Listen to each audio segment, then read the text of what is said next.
The rope bit into his wrists.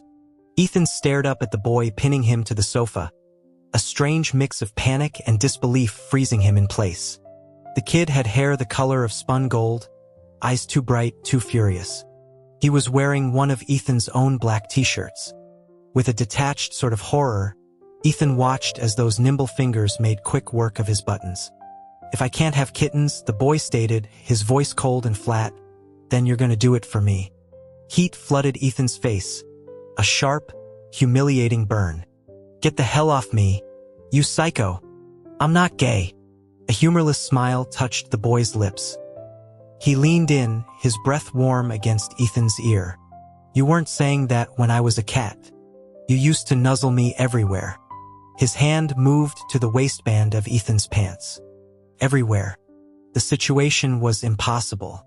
Ethan's limbs were bound with rough hemp, and standing over him was this beautiful, furious creature who'd apparently just walked out of a nightmare. Or, more accurately, out of his living room. "Why?" the boy demanded, his grip tightening on Ethan's chin. His earlier clumsiness with speech was gone. "Why did you have me fixed?" Ethan jerked his head, but the hold was unyielding. "Who are you? Do you have any idea what kidnapping charges look like?" The boy considered this for a moment. "Peaches." Ethan blinked. "What?" "My name. It's Peaches." A cold trickle of understanding dripped down Ethan's spine. Peaches. His orange tabby. The one he'd taken to the vet just that afternoon for a very routine, very permanent procedure. His gaze swept over the boy's face, the unfamiliar human features, the shock of yellow hair. "No, couldn't be. You're joking. You always called me your sweetheart," Peaches said, a wounded edge cutting through the anger. "Your precious boy. And now I'm right here, and you don't even know me." Ethan's mind reeled. The cat had been lethargic after the surgery, hiding under the bed. He'd left out the expensive kibble, hoping it would entice him out later. He never expected this. "Let me go," Ethan tried, forcing his voice into a placating tone. "Come on, buddy. Just untie me, okay?" Peaches ignored him, his expression darkening. "It hurts. And my friends, they laughed at me tonight, out by the dumpsters. They said I'm less than a cat now."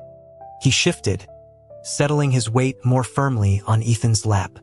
The contact was startlingly intimate, and Ethan instinctively tried to move away, but the ropes held him fast. "You're not a cat right now," Ethan managed, his breath shortening. "You need to get up." "Why does it matter?"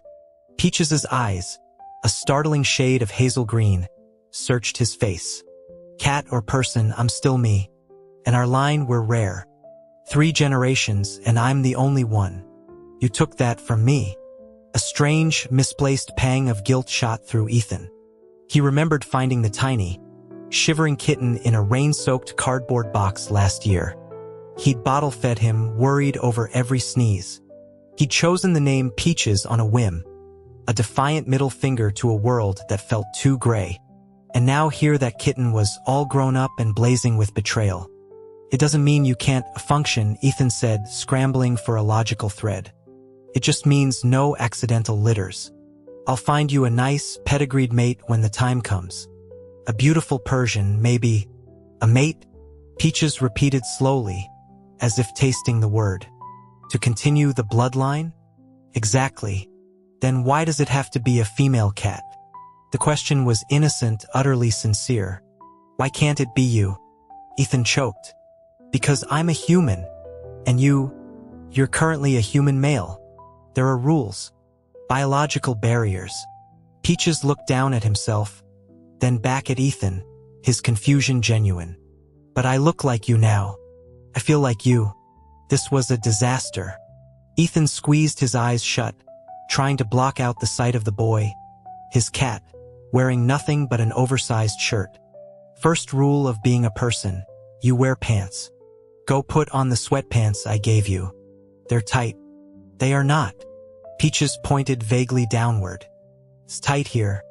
Ethan felt a flush of pure, unadulterated frustration. "Just put on the gray ones then. Please." Later, after a meal where Peaches attempted to eat a seared ribeye in one bite and burned his tongue, after a tedious lesson on cleaning up one's own mess, the real trouble began. Ethan was in bed, the sheets cool against his skin, when the mattress dipped. "Move over. You're taking all the space." Ethan yanked the comforter up to his chin. "What are you doing? Your bed is in the guest room." Peaches frowned, that familiar, imperious look he'd worn as a feline.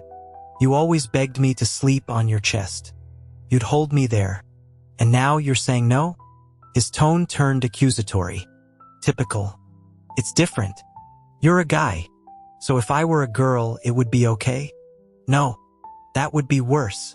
Ethan sputtered, his sense of propriety in tatters. "You're sleeping in the other room. End of discussion." The pleading started then. Big, watery eyes, promises of warmth and companionship, phrases he'd clearly picked up from daytime television. It was when Peaches whispered, "I don't have anything else to offer you," with devastating sincerity, that Ethan finally snapped. "Absolutely not. Now go." In a flash of light and a soft poof of air, the boy was gone. In his place on the rumpled sheets sat a sulky orange tabby, licking one paw with deliberate disdain. Ethan's resolve evaporated. "Oh, baby, come here." He scooped the cat up, burying his face in the soft fur, murmuring nonsense. The familiar purr vibrated against his cheek. The cat butted his head against Ethan's chin. "So where do I sleep?" "Anywhere you want, sweetheart. Daddy's bed is your bed." Humph. The victory was short-lived. Hours later, Ethan awoke to a solid warmth against his side and the disconcerting sensation of being poked. Peaches had shifted back, curled against him, his face pressed into Ethan's shoulder. "Take your belt off," Ethan mumbled, half asleep. "I'm not wearing one." Ethan's eyes flew open. In the moonlight, Peaches looked troubled. "I don't understand. It's uncomfortable. I thought the surgery would stop this." Ethan scrambled out of bed so fast he nearly tripped. "I'll take the guest room." A hand shot out, grabbing his wrist. "You always said no midnight wanderings." The touch was hesitant, hopeful. "Does it help if you touch it?" Ethan fled, his face on fire, and spent a fitful night on the too small spare bed. The next week was a crash course in humanity.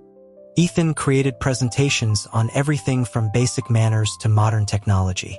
Peaches absorbed it all with frightening speed.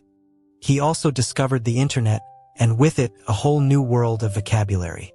"Are we," he asked one afternoon, sprawled like a sunbeam on the sofa, "living in sin?" Ethan, who was paying bills, nearly dropped his tablet. "Where did you hear that?" "From a story. About two men. It's called Boys Love." Peaches fixed him with a piercing look. "You don't approve?" Before Ethan could form a coherent answer, the doorbell rang. It was Jake, their neighbor from down the hall, looking worried. "Ethan, is Peaches around? We've got a serious situation. More cats from the colony have gone missing." Ethan's blood ran cold. He'd found Peaches because of his soft spot for the strays behind their apartment complex. The cat had been their self-appointed guardian, a fact Jake, who ran the local rescue, was well aware of. "He's, at a friend's," Ethan lied smoothly, stepping aside to reveal Peaches in human form. "My cousin is staying with me for a while." Jake's eyes widened. "I didn't know you had family." Distant, Ethan said, the word tasting like ash. Peaches just stared, his expression unreadable. After Jake left, armed with vague promises to keep an eye out, Ethan turned on his roommate. "No more revealing your origins. To anyone. Got it?" Peaches nodded, but his mind was elsewhere. "They're scared. The ones who are left. Something is wrong." The distraction was welcome when Ethan's phone buzzed with a text from his boss, Preston. A terse demand to bring a forgotten item to his engagement party that evening. A hollow feeling opened in Ethan's chest. He'd had a complicated history with Preston. A crush, confessed drunkenly once and brutally rejected. He'd spent years since then trying to be the perfect, invisible assistant. "You're not going," Peaches declared, reading his expression. "I have to. It's my job." "He's doing it on purpose." There was a low growl in Peaches's voice. "I'm coming with you." The party was a glittering affair at a downtown hotel. Preston, tall and impeccably dressed, took the offered ring box, his gaze lingering on Peaches. "Aren't you going to introduce me?" Before Ethan could say cousin, Peaches slid his fingers between Ethan's, lacing them together. "I'm his." Preston's smile didn't reach his eyes. "I see." Later, in the men's room, Peaches cornered him. "You took his side over mine. Your ex over your current." "He's not my ex. Could have fooled me." And then Peaches kissed him. It was clumsy, all urgency and no finesse, and it short-circuited Ethan's brain. He reacted on instinct, shoving him away. To his utter shock, Peaches's eyes welled up with tears. "You'd never hit him," he accused, a single tear tracing a path down his cheek. Ethan's anger dissolved into immediate, flustered remorse. I'm sorry.